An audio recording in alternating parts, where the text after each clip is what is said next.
All right, good evening, everyone. Hey, I want to knock out a couple videos real quick.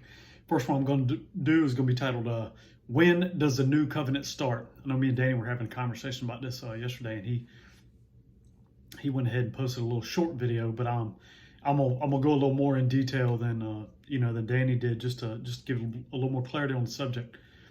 Okay, so we're going to start off in Jeremiah chapter 31, verses 31 and 33. I'll read them real quick to you.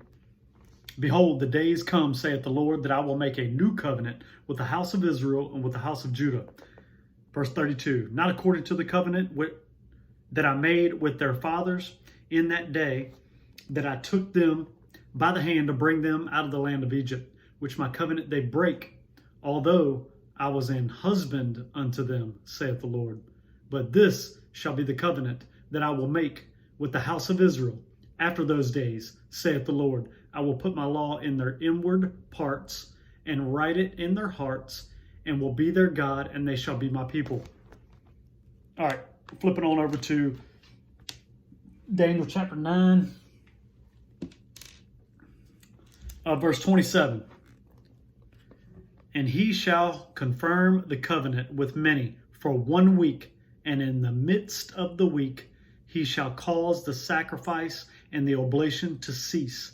And for the overspreading of abominations he shall make it desolate, even until the consummation, and that determined shall be poured upon the desolate.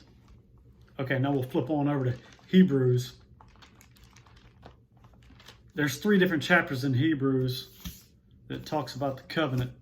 So first of all, we'll go to Hebrews chapter 6, verse 6. If they shall fall away, to renew them again unto repentance, seeing they crucify to themselves the Son of God afresh, and put him to an open shame. All right, that takes you right on over to Hebrews chapter 8, verses 8 to 13. For finding fault with them, he saith, Behold, the days come, saith the Lord, when I will make a new covenant with the house of Israel and the house of Judah, not according to the covenant that I made with their fathers in that day when I took them by the hand to lead them out of the land of Egypt, because they continued not in my covenant, and I regarded them not, saith the Lord. For this is the covenant that I will make with the house of Israel after those days, saith the Lord. I will put my laws into their mind and write them in their hearts, and I will be to them a God, and they shall be to me a people. I guess I'm going to go ahead and read the whole thing. Verse 11. And they shall not teach every man his neighbor and every man his brother, saying, Know the Lord. For all shall know me, from the least to the greatest. For I will be merciful to their unrighteousness and their sins, and their iniquities will I remember no more. In that he saith, A new covenant he hath made, the first old. Now that which decayeth and waxeth old is ready to vanish away. All right, chapter 10, verses 16 to 17. This is the covenant that I will make with them after those days, saith the Lord. I will put my laws into their hearts, and into their minds will I write them. And their sins and iniquities will I remember no more. Okay, so we see right here, the book of Hebrews, we don't know the author. You know, a lot of people think it's Paul, but Paul always starts every one of his letters off with a citation, or somewhere in his letters he shows you it's him writing it. Okay, so Hebrews is a transition from Israel's old covenant to the new covenant, and presents Christ's finished work on Calvary for Israel. This book also presents strong exhortations to endure and warnings about walking away from Christ's sacrifice. You know, because they're going to start, during this tribulation. This is all part of that falling away. Okay? During that tribulation, they're going to start sacrificing the blood of bulls and goats again, right? And what did Hebrews 6:6 say? All right.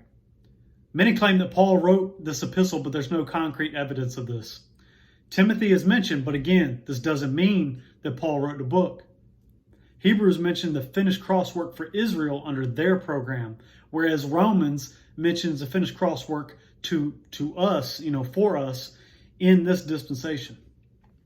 All right, so I just wanted to give you guys a little clarity on that. That tells you when that new covenant will come into effect. It's not going to come into effect until the tribulation, right? And that's that falling away that's spoken about in that Paul's speaking about 2 Thessalonians chapter 2, and also that's being spoke about. It's the same exact thing there in Hebrews chapter 6 verse 6. Okay. All right. Well, hopefully you guys got a little clarity over when the new covenant is going to start.